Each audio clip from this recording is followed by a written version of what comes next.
Good morning, I'm Sky Huff. I'm with Eskridge Lexus. I'm going to take a moment to help you understand your 2021 vehicle, mostly helping you with day one things. I will be doing Bluetooth, presets, things that get you comfortable with the car. If you're looking for a specific thing, I'm going to have a timeline up here helping you know what you want to look for. So you can just go to that part of the video and then look for that thing. Today we're going over the RX350 2021. This is a luxury edition. So if there's options on it that you see that you don't see on your car, it's because of the model edition. This would be, again, the luxury edition. The first thing I'm going to go over is the kick sensor in the back. We have a lot of questions about that one, so we'll kind of help you understand how to use it properly. Make sure you have your key on you. And when you get back here, the kick sensor is in the center. There's an embossed Lexus on the bumper. You just want to kick. Don't overthink this, just kick. The car will take a little bit of time, beep, and then come up. If you're too close to the car, or if you sweep your leg, this won't work. Again, we just kick. I can kick it to open it, kick it to close it, and then kick it to stop it as well. It's just a smooth kick operation to do it. Next, we're going to talk about door locks. Door locks are pretty straightforward on this car. There's a little indentation on every handle. This indentation, when touched, locks every door. Doesn't matter which handle you press it on. The car folds the mirror in to let you know the car is locked, as well as if you want to unlock the car, just grab the handle. Treat the car like it's an unlocked car. Just grab that handle and it unlocks. If you want to unlock something other than just the driver door, grab the back or any other door and it unlocks all the doors. Lastly, gas lid. If the car is unlocked, the gas lid is push open as well as push close. Now we're going to start inside the car. First things first, we want to set your seat. Very easy to do. Adjustments are on the side of the seat. And when you get your seat, your steering wheel, and your side mirrors where you want them, you're just going to simply press set and then your number. You want to hear that tone. Now we're going to go over safety systems.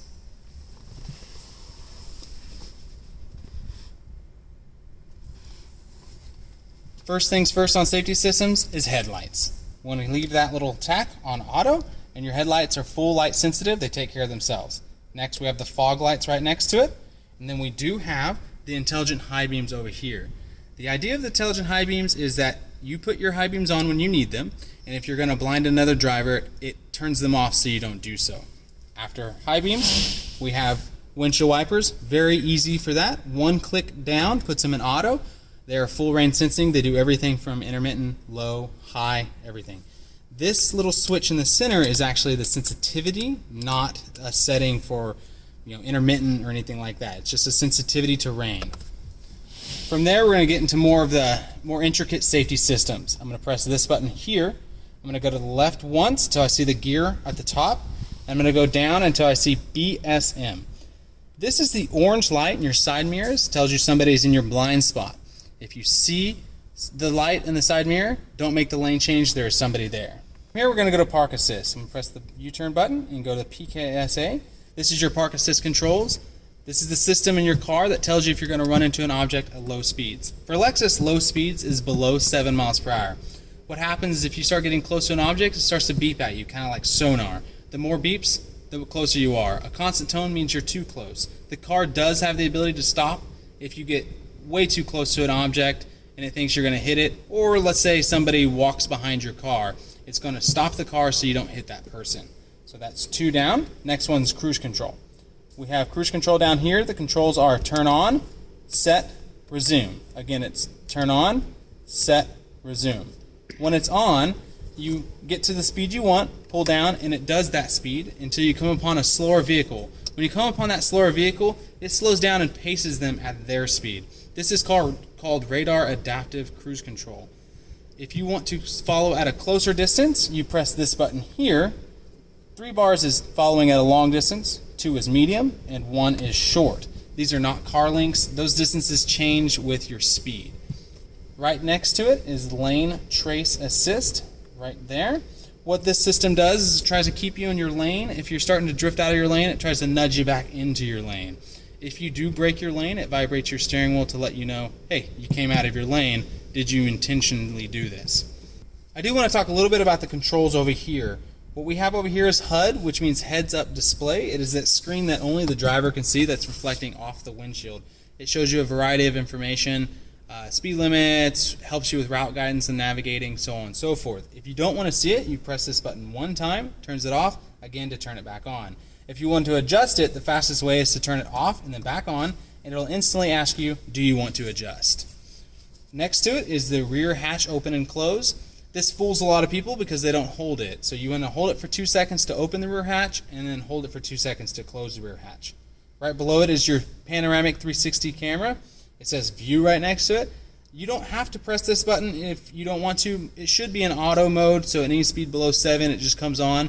But if it's not in auto mode, pressing this button one time brings up the 360 camera on the big screen. Right next to that is your steering wheel heater.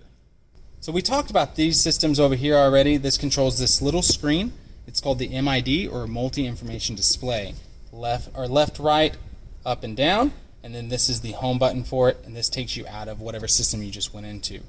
Next to that, on the left side, we have answer the phone, hang up the phone, and then voice command. Voice command on the 2021s is very advanced. Talk to it like you're talking to a person. If you want to find McDonald's, say that. Where's McDonald's? If you want to find Eskridge Lexus, say, take me to Eskridge Lexus. There is no command words or command phrases here. Right next to it, you have your volume control for the radio, and then your presets changing for the radio, and then mode takes you from AM, FM, or satellite. Next, let's talk about Bluetooth pairing, the one that everybody asks about. To start, we want to press menu here, and then if it's a brand new car, we can press phone. If it's a used car, press setup here. What we're going to do is just going to press phone, and then press yes, I want to pair one. It's going to look for the phone that we're trying to pair, VIP guest, that must be you. We're going to move the mouse pad or touch the screen, press down on it, and then it's going to prompt on the phone to complete the pairing process. It's going to ask, do you want to pair? You're going to press OK on the phone, and then it's going to finish up on the screen. This moves your contacts over automatically. You don't have to worry about that. There will be a question on the phone if you want your messages to come through. If you do, press allow. If you don't, press cancel. Next, we're going to go over these controls right here. I'm trying to get you orientated to them. There might be some things I don't go over because this is day one stuff. I'm just trying to get you orientated, not make you the Einstein of the car. So first up, volume for the radio, tune for the radio. If I press radio, it displays the radio. If I press media, it plays music from my phone. Right below it, we have auto for the climate control. Our cars are built around auto climate control, so you have temperature up or temperature down. This is the ambient temperature I'm attempting to achieve inside this car. If the passenger wants a different temperature, they press either temp down or temp up, and then you'll be in dual mode. If I want to come out of dual mode, I press dual, of course, and then it takes it out. Right below it, you'll see your seat heaters and seat coolers. The red ones on top are seat heat, and the blue ones on bottom are seat cool. If you press them one time, they go to automatic, and they try to work with this temperature that you've set up here. If you press them again, they go to full blast of whatever one you press. So if I press the cool one, it goes to full blast of cool. Right to the left of it, we have the parking brake. The parking brake is automatic. It sets and releases on its own. I shouldn't ever have to mess with this system. When I put the car in park, it sets the parking brake. When I put the car in drive, it releases the parking brake. If for some reason somebody took this out of auto, holding it up for 10 seconds should put it back up into auto. Next, we're going to talk about maps on the car. If you want to give an address or find a business, you just simply press this button over here and then tell it what you're looking for. Talk to it fluidly like it's a person. If I'm looking for McDonald's, say that. Where is McDonald's? If I'm trying to find an address, say that. Find and then the address. There is not any key phrases or key words that you have to try to say for it to work. If I want to look at the map, I just press this button right here. It says map, and it displays the map for me. I do not have to press this button to give it a command. This is just if you want to see the map. To give it a command, I'm going to press this button right here. Find Starbucks.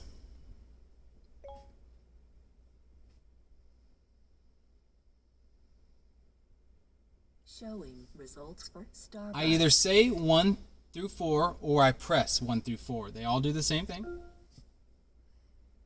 To navigate to this point, And then I'm going to either say go or press go. Starting guidance for a new route. It's going to show me a route overview. If I start driving, it'll start taking me there, or I can press OK. Either one does the same thing. Please proceed to the highlighted Now let's route. say we're on our When way to route Starbucks, guidance but will we wanted to start. Dunkin' instead. If I want to stop going here, I just press the X, and I say, yes, I do not want to go here anymore. Let's go from maps to radio. Pressing radio again brings radio back up. I do want to show you how to set a station on the radio. We use our tune knob here to find the station that we want to set to, and then we hold down on the screen where we want to set it. You can either hold it on the screen directly, or you can move your hand on the mouse where you want it and then hold the mouse down, like so. I do want to talk about this tab over here to the left. Everything has this tab. It's a menu tab. It's on climate, maps, and of course radio. I want to talk about a few things on this tab. This is day one stuff, so I won't talk about radio replay, but I will talk about first source. Source lets you change to an AM, FM, and satellite. Then there's presets, which allows you to see your presets that you've set or set them. And then the last one over here is sound. Sound will let you change the sound levels, and of course mids, trebles, bass. Mids, trebles, and bass are distinct to each bandwidth. So if I change them here, turn the treble up and turn the bass down on FM, it will not be turned up and down on SXM. So you want to adjust these per bandwidth. Let's talk about garage door openers. They're kind of hidden underneath the mirror right here. There's 1 garage, 2 garage, or 3. These can program to gates as well. Pretty straightforward on this. It's been the same for the last few years. But what we do is we press the button we want to set, and then we hold the clicker down, the button that opens our garage, the little remote. We hold it down until that turns green. This is the only button we're holding, just the clicker. We're not holding this button here. After that is done, we'll pull in front of the garage that we're trying to pair, and the motor that's on our garage, the motor that moves the garage door, has a learn button on it. It's somewhere on there. Find it, press it like a doorbell. Don't hold that button. After you press it like a doorbell, you have 45 seconds to come back here and press the button you had previously paired. Just press them both like doorbells, and it should work just fine. I do want to talk a little bit about what we have up here. We have your sunglass holder right here. Light controls, you just touch the lens and they turn on or off. And then sunroof controls on each side. This one opens everything, and this opens just the tonneau cover. Right in the center, we have your SOS button. If we pull the lid down, we can press it. It is automatic. If you get into a wreck, you do not have to press this button. It should go off on its own. If for some reason it doesn't, just press the button. And then right next to it is the light controls for when the doors are open. So if this is indented, the lights come on when the doors are open. Notice on the sunroof controls that I press it and it takes off on its own. I don't actually have to hold it the whole time. So again, this is the glass, and then this is the tonneau cover, which is the cover for the glass, the cloth cover over the glass. You can stop this at any time by pressing it again, and it stops wherever it's at. And that wraps up 2021 RX350 day one demo type stuff. This is just the basics of the car. If you have any questions, feel free to reach out to me, comment on the video, or call me or email me. All my information is sitting on the screen if you need any help in the future. My name is Sky Huff. Thanks for watching, guys.